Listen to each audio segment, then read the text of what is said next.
Our next distinguished retiree is John Levering, and speaking on his behalf will be Barbara Mann Sandberg.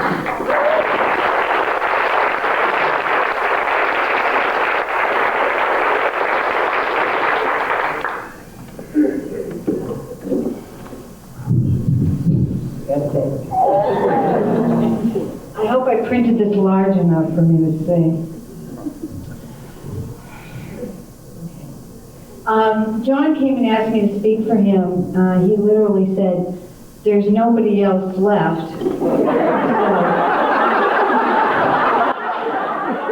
that made me feel really good to get this position, because now I know I'm the oldest relic left after John.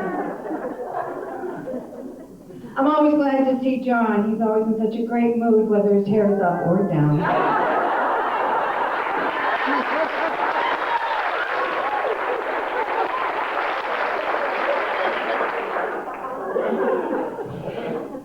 31 years ago, 1973, and John begins a career at Triton that has probably contributed more to the entire student body than any other person in the school's history.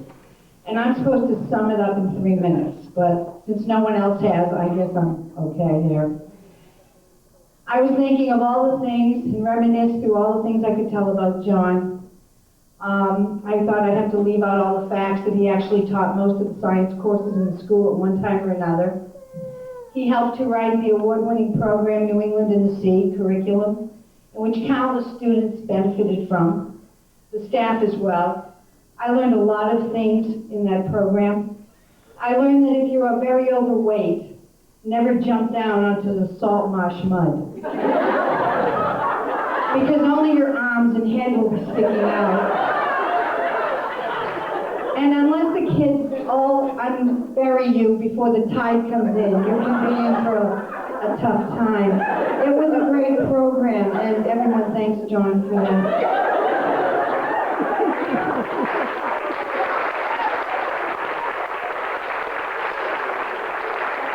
I do remember I was so glad no one brought cameras on that trip.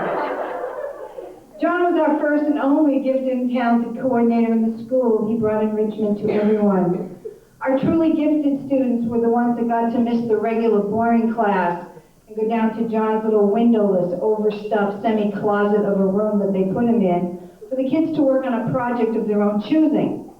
Teachers only had to do what was called curriculum compacting, which I still don't understand, and I thought I still do that every day in my classroom. John is what we call a true Renaissance man, and he brought to Triton the Renaissance program. This program awarded students and staff with tangible prizes for their achievements. He brought the business community and the school community together. I remember the exciting prizes that were drawn. I used to wait thrillingly to see which 7th grade student would win the movie passes, so I knew not to go to the movies that week. Or to see which hyper student won the giant candy bars for that little pick-me-up in the hallway. John provided everybody with so much. He brought laser light shows, theater groups, the Kids on the Block puppet shows. He even did, I don't think you would know this, the original version of The Weakest Link. It was then called the Geography Bee. It didn't really have that walk of shame, but the kids had to slide their chair back on the stage when they were out. He licensed many students with his amateur radio club. All in all, John was the one that gave the unpopular geeky kids a place to go as a haven and feel belonged. John was always on the cutting edge of technology. He was always very excited when he got new software, things that could distort people's faces, and he would show me everything that he had. He brought the media production to Triton. His Friday morning shows, I understand they're still there. He shows activities and club members for the Triton group. I really miss in the middle school not seeing them. It was always the highlight of my day on Fridays when John's TV show would come on. He'd have Matt Galino doing traffic reports, laying in the street, even before there was traffic at Triton. Now there's traffic. of humor. It was semi-sick like mine. And when he showed the clips from Saturday Night Live, buckwheat commercials, or the Basomatics, I would laugh hysterically in homeroom, and my kids looked very confused because they've never seen me smile, never mind laugh.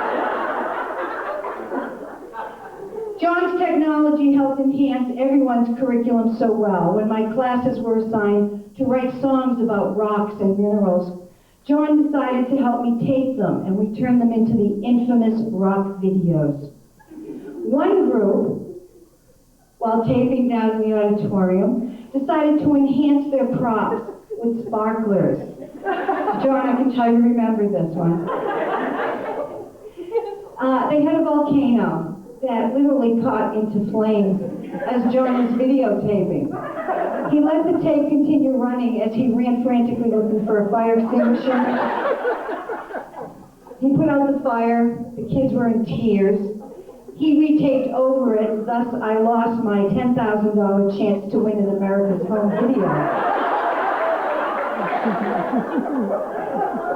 My favorite year of John's videotaping was when he taped all the kids' rock videos and there was no audio. All the kids were dancing and moving and there was no sound.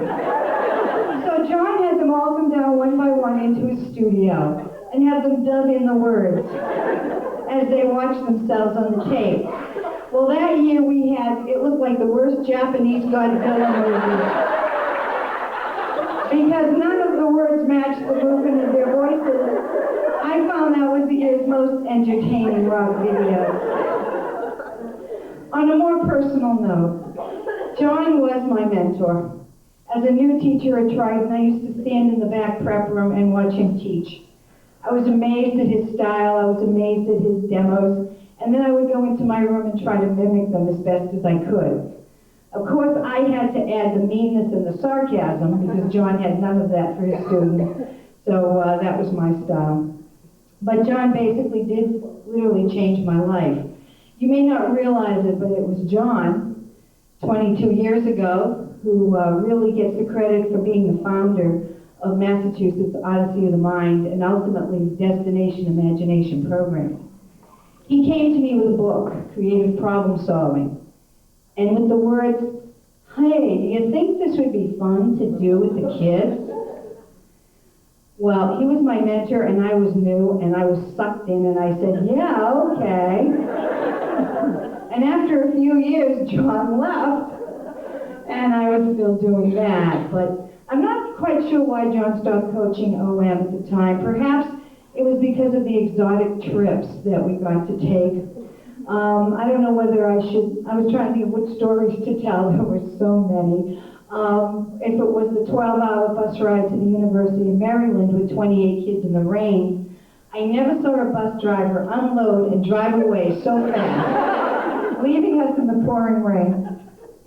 Or whether we should talk about the trip to Arizona. I'm not a good traveler, and I sat next to John and Mel for a 5.5-hour airplane ride, and every student passed me their barf bag, and I continued to fill it.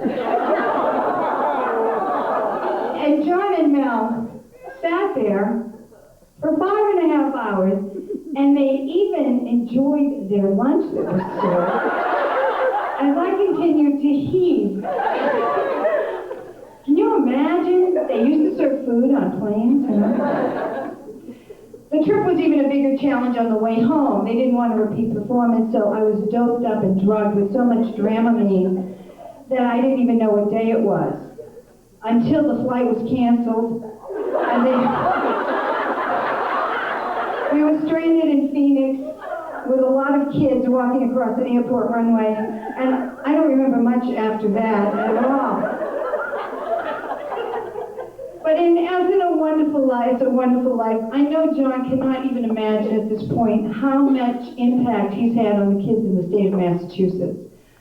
Between what he's done at Triton in almost every department and across the curriculum, as well as with the DI program, I'm the one that gets to read the kids' scholarship essays. I know which kids have gone on to engineering, biomedical research, or even on Broadway right now. John has no idea on the impact he's made on these kids and on me. Oh, I didn't want to do this. Over the 31 years, I just want to say, John has had the chance to influence more than most educators ever get to. I will truly miss him at Triton, and I just wanted to know wherever he goes or whatever he pursues, I'm only one barf bag away.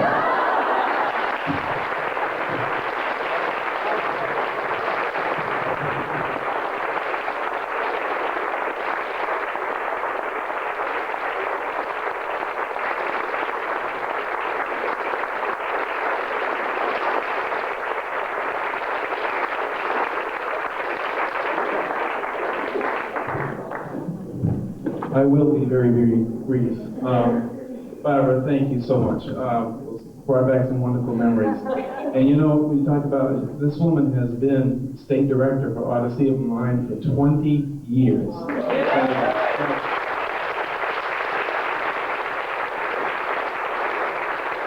It's nice to pass it off and let her do it. But no, it was unbelievable. And I just want to say, you know, I want to reflect back on one thing. You know, they say when you have an idea, it's okay, except it's when the only one you have. And I had an idea back in 1973. I was teaching Epping High School in New Hampshire, and I wasn't very happy there. And I happened to apply for a job at Triton.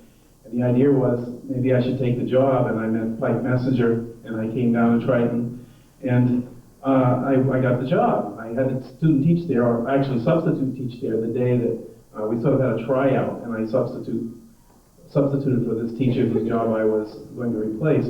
And then I found out why, because in the science classroom, the kids all came in, grabbed buckets, and headed for the river. And I said, "Where are you going?" He said, "We're going down the river." I said, "No, you're not going, you can't go to the river." I said, "By yourself?" "Oh yeah, Mr. X let us go down there every day." I said, "Alone?" He said, "Yeah." I said, "Well, you're not going there today." So I brought them all back in the room, and I made them sit down. Pike Messenger sitting up in the back. He was the science department coordinator at the time. The bell rang, and they opened the windows and started going out the windows. I said, wait a minute. And I said, "You can't go out the windows. We do every day. He lets us go out the windows every day." Well, the reason was, one of the days they went out the windows, and the superintendent was on his way out the door, and they knocked him down, and that's why they were looking for a new teacher. I think that guy did his job. But anyway, I won't let the kids go out the windows after that. But basically, the thing that I remember too, in first going to Triton, there were 34 of us in the library. We were hired that year in 1973, and we all went on a bus ride. And Mr. Joe DeCino, God love him, he was quite a character. He stopped. It was a very hot, humid day. I think it was in July, wasn't it? We had a workshop in July, a 2 or 3 day workshop. And the perspiration and the humidity was awful in the buses. The rooms, the school wasn't air conditioned. And we were driving along, and he was giving us a tour so we could see the demographics of the area that we were going to teach in. And, you know, as I said, we're really hot. All of a sudden, he pulls up to a package store. The bus stops. This is all the new teachers. There's like 34 of us. The bus rolls into the package store. And Mr. DeCino gets off the bus, and he comes out with a big 2 cases of ice-cold beer. And he puts it down on the front seat, and he says, "Now, this is a beer for all of you. You all have 1 beer." And he says, "If you ever say anything about it, I'll deny that I gave it to you." And so here we are. We're all riding around the district with a can of cold beer. And I got a very good impression of the district, I think.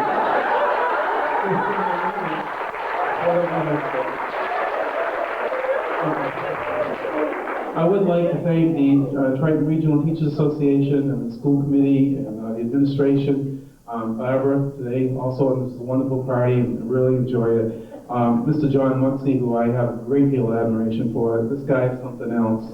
In 10 years, today it's gone by so fast, I accused him of only being the president for 5 years. He says it's been 10, and I think that we are so fortunate. And I thank everyone for all the work they've done in the association, you know, and on the school committee for all of us sitting here today. And I would just like to say, finally, I'm very proud to have been a teacher at Triton, but I'm most proud to have worked with a group of colleagues that are the epitome of professionalism that they are here in this district. And that includes everyone from the school committee down. It's been a wonderful, wonderful experience. I thank you all very, very much.